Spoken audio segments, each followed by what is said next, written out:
In this video, I'm going to talk to you about how to write in a way that makes sure you finish your book and you're as productive as possible. If you've watched my other videos, then you know that I encourage you to plan out your writing, do your research, brainstorm ideas, organize those ideas. Hopefully you've done that, and hopefully now you're ready to write that book. Before I get started, I do want to invite you to watch the webinar that I have playing on my website for free.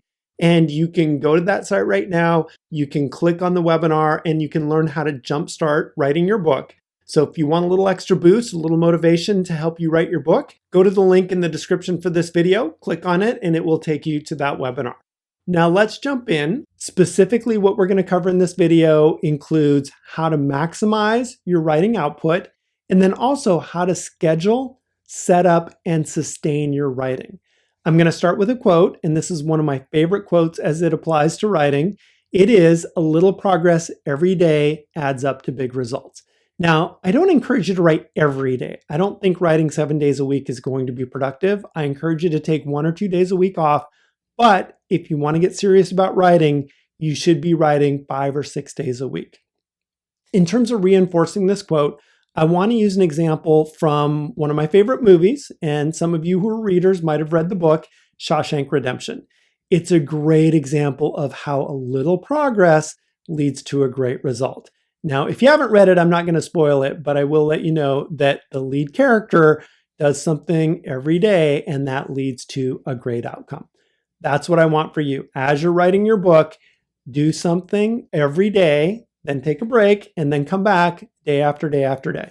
What I recommend is write. Write first, edit later. Don't edit as you write. A big mistake writers make is they will edit as they go, and they'll go back and reword a sentence, and they'll go back and reword a paragraph, and they'll edit this word, and they'll edit that punctuation. That's incredibly inefficient. So what I'm going to walk you through is how you should just go through and write and write and write and write.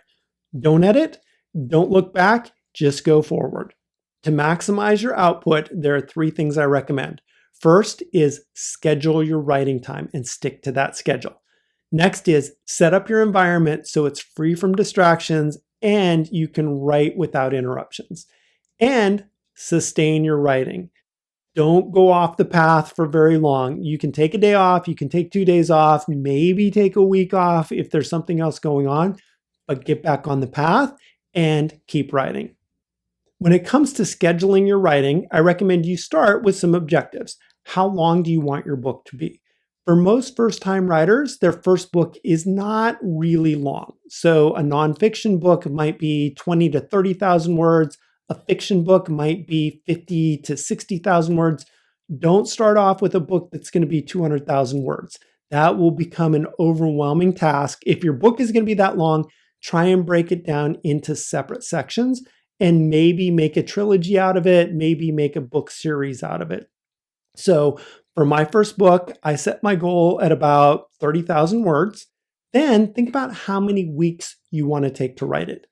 In this example, I'm going to use 10 weeks. You can write a book in 10 weeks, depending on how long the book is and how fast you write and how often you write. And then break it down into how many days a week you're going to write. And then do the math. How many words per day does that mean? How many pages per day? So here's my example. If you're going to write a nonfiction book and you target 30,000 words, and you say, okay, I want to finish this book in 10 weeks, and I want to write 5 days a week. Well, what that amounts to is about 600 words a day. 600 words a day is not a lot. That's 2 or 3 pages a day on average every day. So if you want to up that number and say, hey, I want to write a longer book. I want it to be 50,000 words, 10 weeks, 5 days a week. Then you'll have to write about 1,000 words a day, which is 3 to 4 pages. When you set your objectives this way, it gives you an idea of what your schedule needs to be. And then I recommend use a writing log. I've used a writing log, and that helps me stay accountable. It helps me stay motivated. It helps me see my progress.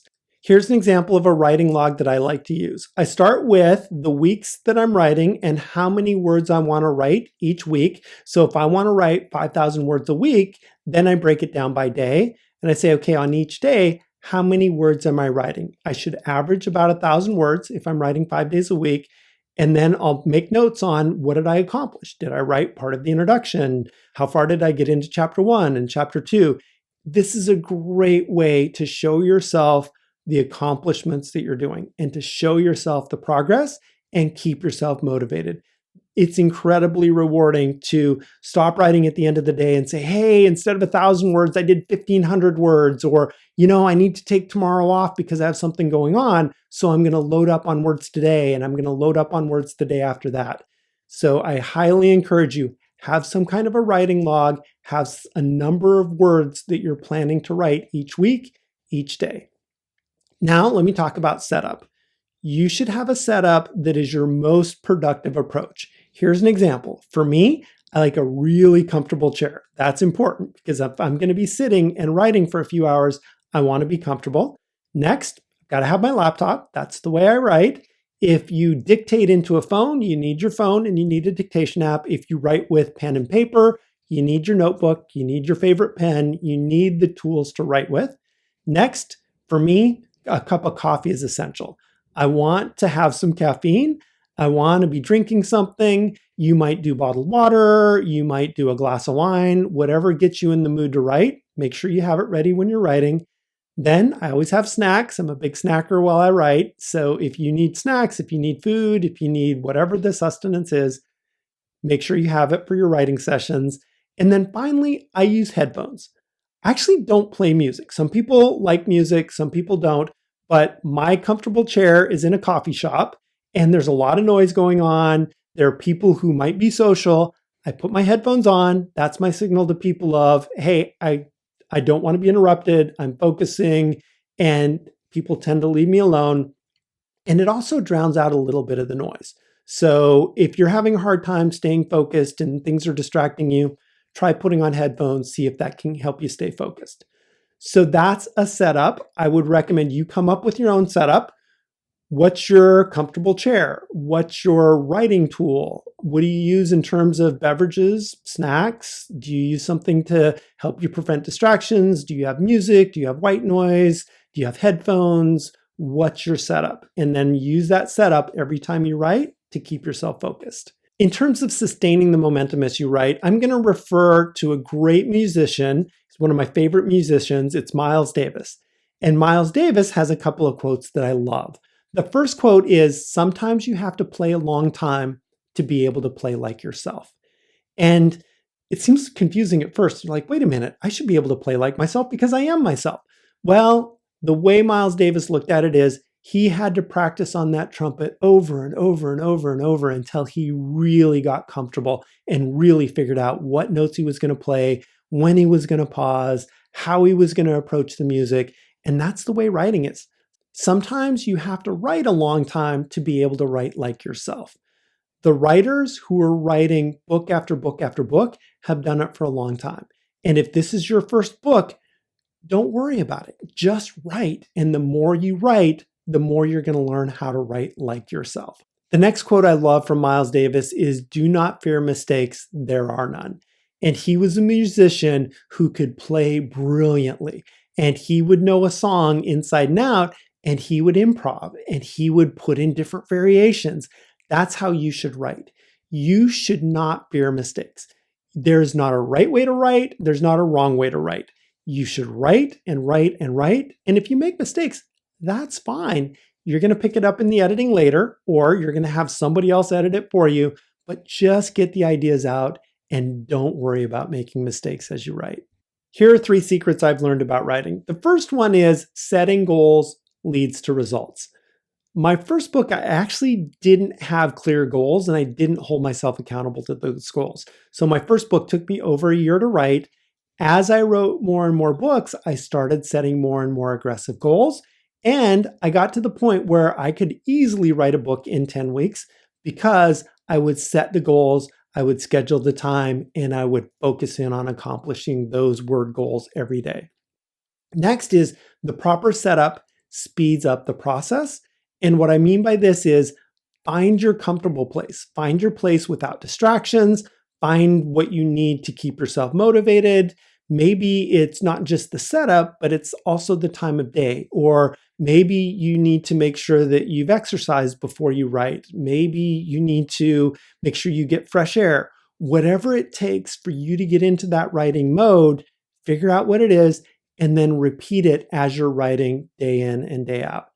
And then next, editing as you write can kill your momentum. Do not go back and reread every sentence and reorganize every paragraph and rethink every chapter. Writing is most productive when you start and you go forward every step of the way. The analogy I like to use is if you're taking a trip and you know your destination and you've planned it out, you can reroute yourself and you can find more efficient ways and more interesting ways of traveling. But what you don't want to do is you don't want to go home and start the trip over. And you don't want to back up and retrace your route. When you edit as you go, it's the equivalent of backing up and retracing your route. You want to stay moving forward, keep going towards your destination, keep working on those objectives. Here are some do's and don'ts when it comes to writing. First is set goals and track your progress. We tend to follow through on things that we track. What you don't want to do is don't write whenever you feel like it. If you say, oh yeah, I don't feel like it today, and yeah, not really motivated tomorrow, and the day after that, you could fall into the trap of setting your book aside for months or even years. If your goal is to publish a book, make sure you set yourself a schedule and stick to that schedule. Another thing you should do is set up your supplies. Make sure you have the chair and the drinks and the snacks and the headphones and the music and the whatever it takes. Get to a place where you know what it takes for you to be productive and you have it all in place when you sit down to write. What you don't want to do is don't get distracted or sidetracked. If you find that things are calling your attention or things are competing with your writing, then change the place you're writing or change your process until you find something where you can stay very focused. Next, make sure you write without editing. As I've said many times, you do not want to edit as you go. Save the editing for later. Writing time is writing time. Editing time is editing time. Don't mix the two. And what you don't want to do is don't rewrite and make edits along the way. Write first, edit later. So the action steps for this video are set your writing goals and then make sure you're clear on what those goals are and what it will take to accomplish those goals. And then design your setup. Figure out what tools you need, figure out what locations you need, figure out what's going to keep you productive. And then finally, write without editing.